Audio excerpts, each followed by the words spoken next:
Now, the former president of Ivory Coast, Laurent Gbagbo, is to later ask the International Criminal Court to acquit him on all charges of crimes against humanity and release him after 7 years in detention. After more than 2 years on trial, his lawyers believe the prosecution has failed to prove the 4 counts of crimes against humanity against him for his role in fomenting a wave of post-electoral violence 8 years ago in the West African nation. They're now demanding a full dismissal and an acquittal on all charges and Gbagbo's immediate release. Well, we're going to cross live to The Hague. We're going to speak to our correspondent, Dave Keating, who joins us from there. Dave, why then are Gbagbo's lawyers actually pushing for this right now? Yeah, the timing of this is interesting. This trial has actually already been going on for over 2 years. The court has heard from 82 witnesses, examined thousands of documents, hundreds of hours of video, and in the meantime, Gbagbo has been sitting in the prison here behind me in The Hague.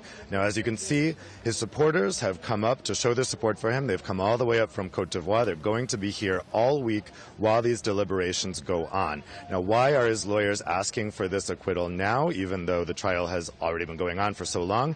Basically, they're trying their luck. They think that not enough evidence has been presented so far that would result in a guilty verdict, and they're saying there's no reason he should continue to sit in this prison while the trial is going on, that they should drop the charges. Now, we should have an indication fairly early on this morning about whether the judges are going to take this process seriously, but this is going to be a week in which a lot of eyes are here on the International Criminal Court in The Hague. Dave, what are the implications for the court if he is acquitted?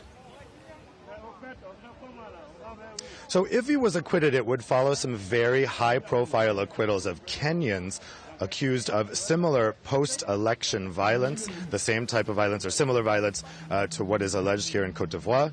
And those acquittals of the Kenyans were seen as damaging the reputation of the court. And of course, this comes in the wider context at a time when U.S. President Donald Trump is challenging the legitimacy of the ICC. Just last week, he told the United Nations that the ICC has no legitimacy.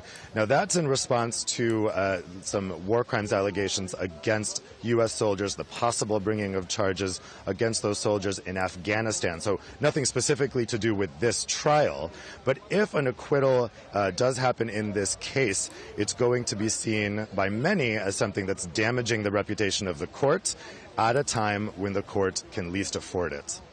Dave, thanks very much. Dave Keating, our correspondent, speaking to us from The Hague. Of course, a lot more from him during the week, as he said. Now, the